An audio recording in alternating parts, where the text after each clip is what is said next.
Today, Victory has a name that makes the room go silent. Jahil is not just another enemy, he is Kagali's father. And that truth turns strategy into an old wound. But this episode is not only about what was lost. Clayman may still save Teare, Laplace may not be gone, and even Yuuki's story may not be finished. AI Anime and Manga presents. If you enjoy these light novel episodes, please like, comment, and subscribe. YouTube members get upcoming episodes before public release and help cover AI narration, subtitles, thumbnails, and rendering. Now, back to the meeting hall, where Rimuru has to explain how Leon survived and why the next war is already taking shape. The battle was over. Feldway's forces had withdrawn at the same time as Feldway himself, and the battlefield outside Leon's castle had finally gone quiet. So we gathered inside the castle meeting hall, which was still untouched. I joined the discussion with Benimaru, Soe, and Diablo. Leon's knight captains were there, along with Guy, Raine, Mizeri, Sylvia, and Kagali. Kagali, formerly the demon lord Kazalim, was an important witness. I had isolated her just in time, so she survived without serious injuries. Teare was another matter. She had protected Kagali and taken heavy damage. Not even our best healing potion helped very much, so she was in the medical room, with Mater the White Knight personally handling her critical care. Against an ultimate level attack, sometimes all you could do was endure it and pray. I was worried about Teare, but there was nothing I could do for her at that moment. We needed to trade reports, share what we knew about the enemy, and review our strategy. Guy started on me the instant our eyes met. Rimuru. I knew that tone. He had definitely noticed me ignoring him on the battlefield. Way to just ignore me earlier, you bastard. What? Ignore you? I have no idea what you mean. We locked eyes with each other. Well, I sure didn't notice anything. But isn't it nice that everybody here is all right? Don't change the subject. They took Leon. That much was true. But Leon being taken was already folded into our plan. I know. But that was pretty much the plan for Leon anyway, right? Guy narrowed his eyes. He knew exactly what I meant. Before the battle, Ciel had suggested that if Leon was taken and later returned as a controlled enemy, I could use predation to destroy the override circuit inside him. I had not shown that card during the fight. Part of that was because I did not want Michael or Feldway to learn that we had a way to break their control. Part of it was because I trusted Leon. Maybe 10% because I trusted him. The larger reason was strategy. If Leon came back as an attacker and I freed him on the spot, the enemy's power balance could flip in one stroke. That assumes Leon is safe. But yes, if you are there when he appears, it is a sound strategy. Arlos looked uneasy. So is Sir Leon all right? I nodded firmly. Don't worry, we have a way to free him. Claude accepted that and tried to move us to the next subject, but Guy was not finished. Ignoring Leon for the time being, you did make eye contact with me back there, didn't you, Rimuru? When are you talking about? Don't play dumb. I was fighting Velzard and you ran off without even stopping to help. I didn't run away, I entrusted her to you.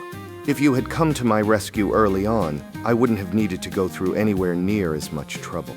That was unfair. If Guy wanted help, he could have contacted me. The octagram had demon rings for exactly that purpose, but I had received nothing from Guy or Leon. If Dino had not warned me, I would have been slower to respond. Then Guy remembered one inconvenient fact. Oh, about that. Those rings were crafted by Velzard, so it is easy for her to sabotage them. Sorry, I forgot about that too. That was blunt enough that I had no witty answer. Velzard had sabotaged their demon ring communications, and that explained why the normal route failed. Dino's tip had mattered. In the end, Guy and I agreed that we were both partly at fault and dropped the argument before it ate the meeting alive. That was when I noticed Raine and Mizeri kneeling on the marble floor. By the way, why are these two kneeling like that? While we were all fighting for our lives, these fools were out drinking and having a blast. I'm still deciding what to do with them. Mizeri sat there in silent meditation. Raine looked up at me with tearful eyes. It is all a sad misunderstanding, Sir Rimuru. Hearing that convinced me it was not a misunderstanding at all. Guy told me not to listen to them, so I turned away and tried to get the reports moving. Even then, the punishment caused one more detour. Khan petitioned Guy to forgive Mizeri, and Guy accepted. Mizeri was released and drinks were prepared. Mizora tried to do the same for Raine, but Guy refused. Mizora knew when to back down. Raine did not. Why did you give up so easily? Why am I still kneeling here after Mizeri got released? This makes no sense. Guy asked whether she understood what she had done wrong. Raine stared at him as if the idea was new to her. The problem was not just drinking. Empty bottles had been found at their little igloo party, and they were rare Tempest liquors, sweet amazake made from black spell rice, pseudo-sake, dark sake, and even small test batches that were not on the market. Guy wanted to know where Raine got them. Mizora insisted that Raine was many things, but not underhanded enough to squeeze her subordinates for booze. Then Diablo stepped in and tried to end the subject. That was suspicious. Very suspicious. I am not hiding anything, Sir Rimuru. I merely felt sorry for her. No, Diablo did not have that kind of personality. I stared at him, so I told him to spit it out. Diablo finally confessed. That fine liquor was a gift from me to Raine. The reason was worse. Diablo had traded the bottles for paintings from Raine. So the unknown artist passing portraits of me around was you, Raine? At least Diablo had not painted them himself. That would have been the worst possible ending, but I was not leaving portraits of me in circulation. So A was already moving. No need to worry. I have ordered Soka to search Diablo's chambers. Isn't that going a little too far? No, this is an infringement of your publicity rights. We have already issued a search warrant. So A worked fast. Diablo collapsed onto the floor in shock, and I pretended not to see it. While we solved Diablo's side of the mystery, Raine finished her explanation to Guy. Annoyingly enough, she had actually obtained useful intelligence. According to Raine, she had coaxed information out of Pico and Garasha during their so-called girls-only retreat. She knew the enemy base location, the general shape of their force, and, most importantly, something about Michael's domination. Pico and Garasha had not seemed fully controlled while they were isolated at the igloo. They drank and talked right up until Feldway called them back. That mattered. Michael's domination did not seem to be an always-on command that reached anyone, anywhere. It likely needed a clear target. Sight, recognition, magic sense, thought communication, or some other detection channel. Once someone left his direct awareness, he might not know whether the control still held. That made my concealed Leon plan far more viable. If we released Leon secretly while Michael was not there, we might finish the following battle before the enemy realized he had been freed. I glanced at Guy. He understood at once, so I said the obvious. Raine has done much for us. True. She is a complete dimwit who never helps when it matters most, but sometimes she surprises you. I hated to admit it, but he was right. Raine had slacked off, caused trouble, and still brought back intelligence we could not ignore. So Guy and I agreed to balance praise and punishment. Raine was released. She immediately ruined the mood by bragging. A capable woman like me, you know? We try to hide it, but our talent just keeps bubbling out from the pot. Guy reminded her that being called a slacker was not a compliment. I quietly resolved to guide Ramirez better than this while there was still time. Once the comedy finally settled down, we summarized the enemy side. First was Vega. He had grown much stronger than before. He would have wiped out Mizora's team if Ranga had not driven him off. Later, he consumed Orlia, who had been defeated by Kumara, and that healed his wounds while boosting him even further. Orlia had possessed a skill that could create God-class equipment. It seemed more like materializing weapons from nothing than true crafting. But the weapons did not disappear after Vega ate her. That meant Vega had likely gained her weapon creation ability. That was dangerous. Vega was a lowlife who bowed to the strong and bullied the weak, but his survival instincts were excellent. Leaving him alone would be a mistake. Next was Arius, the warrior Soe had defeated by surprise but failed to finish. That was rare for Soe, but the enemy had instant motion in their hand. Khan confirmed it as well. My Furuki's instant motion was not a spell but a skill, allowing spatial jumps without preliminary calculations. If the enemy mastered it, they could catch us unprepared. Knowing that power existed was already valuable. We had also confirmed that not every enemy was loyal. Pico and Garasha were not especially devoted to Feldway or Michael, but ultimate dominion forced them to fight. Breaking that control would be one of our future problems. Then came the core threats: Velzard, Zerario, and Feldway. I asked Guy about Velzard. Oh sure, treat it as my problem, not like you lifted a finger to help. It looked more like a lover's spat, so I thought it best not to intervene. Are you kidding me? Guy eventually admitted that Velzard had not simply lost her mind. She had built up stress and seemed to want to harass him personally. He could not just force her into another dimension and contain the fight. If Velzard did not agree, even Guy could not fully control that battlefield. So, unfortunately for him, Velzard remained Guy's burden. I changed the subject before he dragged me into a true dragon fight. Diablo, how was Zerario? Formidable. On strength alone, I would call him stronger than Feldway. Diablo explained that Zerario was different from Feldway. Feldway reacted to taunts. Zerario was a cold, seasoned warrior. Psychological warfare barely worked on him. There was nothing flashy about his approach, and that made him more dangerous. Guy agreed. Zerario had been strong from the start, and had fought Evilige, the World Destroyer dragon. Unlike Cornu, Zerario would not fold just because the battle turned against him. Diablo had noticed something else. Right after Feldway reappeared, Zerario's movements became more monotonous. That led us back to Feldway. Kagali confirmed that Feldway had appeared in front of her and immediately triggered Michael's control. Before that, she had been acting by her own will and had even been secretly planning to betray Feldway and escape with Leon's help. The timing had been cruel. Yuuki had regained his own self-will, too. If they had escaped through the transport circle, all of this might have ended very differently. But the important fact was clear. Feldway and mind domination were closely connected. Diablo stated the obvious conclusion. We must conclude that Feldway can use ultimate dominion as well. I did not want to admit Diablo was right, so I looked for another possibility. Maybe Michael could transfer part of his skills. Maybe he could trigger them through someone nearby. Guy pushed back. A skill that interfered with a person's mind likely had stricter activation conditions than a normal remote spell. Then Ciel offered a theory. Michael had taken Velgrin's draconic factors. If so, parallel existence might be possible for him. That fit too well. Feldway might not have borrowed a weaker copy of Michael's power. Michael and Feldway might both have access to the same authority through duplicated existence or shared skills. Guy caught on immediately. You mean Velgrin's parallel existence? Neither of us liked the thought. Still, there was one silver lining.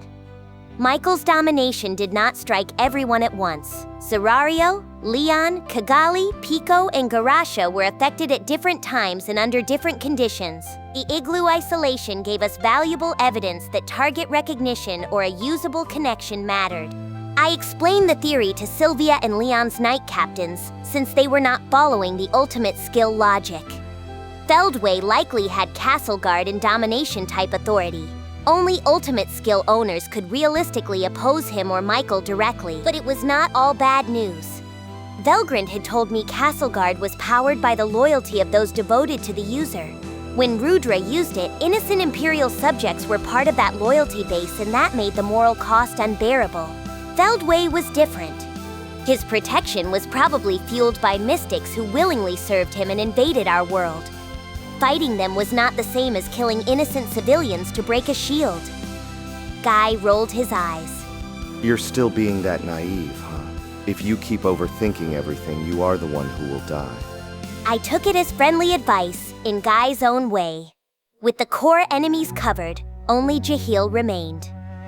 So who was that Jahil guy? The bastard I fought. I like to think I am strong by now, but he was shockingly powerful. I survived mainly because we share the same fire attribute. Benimaru was not admitting defeat. He simply refused to claim he would win next time. Given the gap in raw existence points, that was a sober assessment. Guy remembered the name Jahil. What was the name of the bastard who summoned me? Mizeri answered first. The sorceress Dynas Jahil, leader of the Supreme Magic Empire. Raine added, a high human created by the demigod. I believe the demigod classified him as a failure due to mental deficiencies. Jahil was infamous, the fool who summoned Guy and unleashed one of the worst possible demons on the world.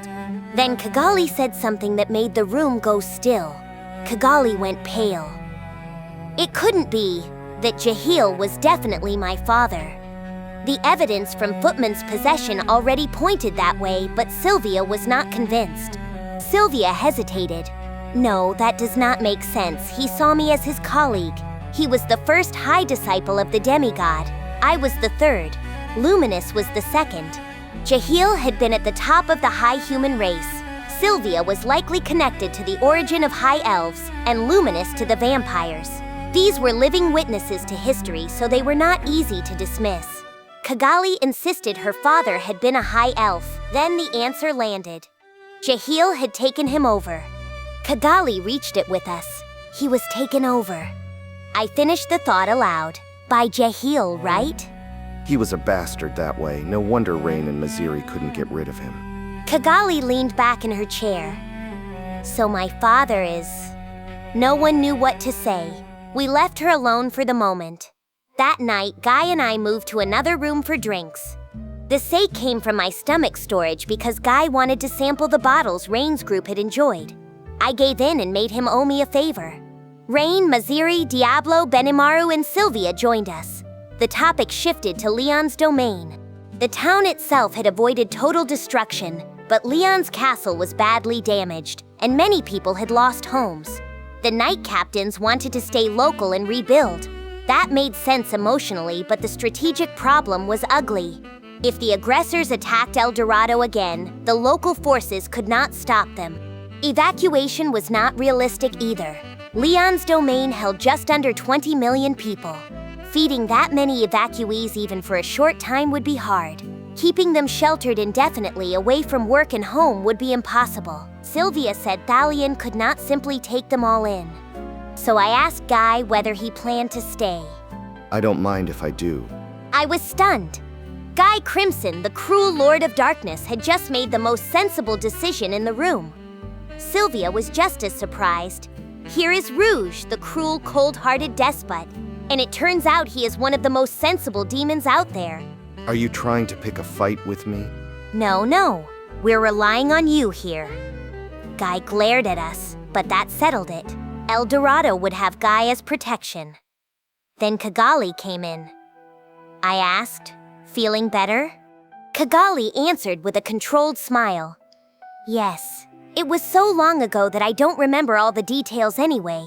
It would be a waste of energy to get emotional now. She was putting on a strong front. Mizeri quietly prepared a seat for her. Kagali said she wanted to tell us everything she knew. She warned us that it would take a while. She gave us the summary of her long life.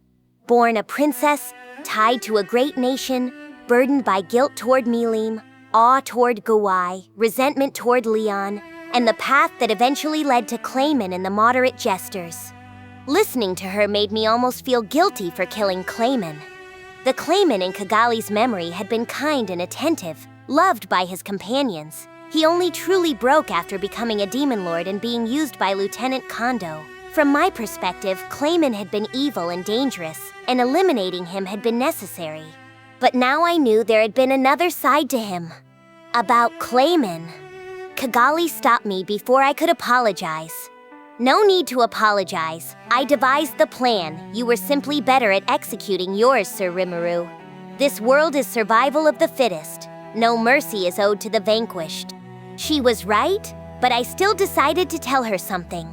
I wanted to tell you about Teare. Teare had caused us trouble in the past too, but under our current agreement she was a partner. She had been gravely injured protecting Kagali. Ciel had found a possible way to help. The data particles that formed Clayman's heart core had been preserved with isolate inside me.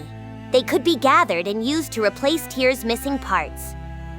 I gave Ciel permission. Maybe a full Clayman revival was theoretically possible, but I did not ask. Clayman was dead.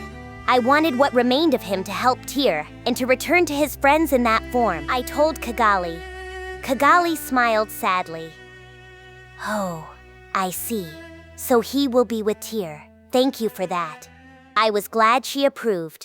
Unfortunately, Guy and Sylvia had not missed the strangeness of what I said. Rimuru, aren't you acting a little too self-indulgent? Sylvia added, taking pieces from a dead man and transplanting them into another person. Not even the demigod tried anything that crazy. I tried to distract them by asking when they had become so friendly, but Guy would not let it go. What did you do with Clayman's remains again? I threw together vague explanations about coincidence, Jahil's attack, and not understanding everything myself. That was technically true. Ciel had done the hard part. But I had no intention of exposing Ciel or my skills in front of everyone. If pressed, I was ready to exercise my right to remain silent. Sylvia and Guy saw through me, but the conversation eventually loosened. Sylvia grew more comfortable, and then she turned to Kagali. Sylvia asked gently, I was wondering if you could tell me about your friends a little. Kagali understood at once. You want to know about Laplace? Sylvia nodded. Yes, I suppose you heard that. Kagali answered, when you said Thalion? Laplace definitely reacted, and if Thalion was his real name, then I suppose I was friends with quite a lofty figure. I did not understand all of it at first. Then the truth came out. Wait! Laplace was formerly a hero? Sylvia answered, yes, and he was my husband, Elle's daddy too. I stared at her. Are you serious? Sylvia did not flinch. Very serious. Laplace, also known as Thalion, had been Sylvia's husband, Elmesia's father, and a former hero. Kagali apologized. She said she would understand if Sylvia resented her for turning him into a walking dead. Sylvia did not resent her. Seeing Laplace protect Kagali in the end had reminded her that the man she loved was no longer there. Yet his personality had not changed. The room grew quiet. We would never know the truth of what happened to Laplace and Yuuki. Except I refused to accept that. Well, not necessarily. I was not trying to comfort them. Maybe it was selfish, but I had not given up hope. Ciel said there was still a non-zero chance they were alive. Yuuki had caused me endless trouble, but he was still a fellow Japanese person and Shizu's student. I had watched him vanish, but somehow I did not feel the sadness I expected. Maybe because I did not trust that death at all. Yuuki had fooled me too many times. That was exactly why I could believe he was alive. And if I believed that, there was no need to mourn yet. Kagali softened. No, maybe not. The boss was always stubborn that way. Sylvia exhaled and tried to sound brisk. Right? Thalion lived that long without contacting me too. There is just no saving him. Time to flip the page, I say. Maybe my words had helped after all. Our late-night chat continued, helping us move through the day's sorrow so we could face tomorrow's war. Route confirmed. The next episode and full playlist are ready. Then don't stop here. Keep watching in story order and subscribe before the next part drops.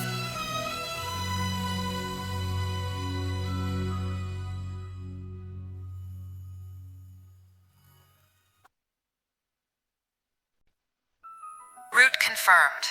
The next episode and full playlist are ready. Then don't stop here. Keep watching in story order and subscribe before the next part drops.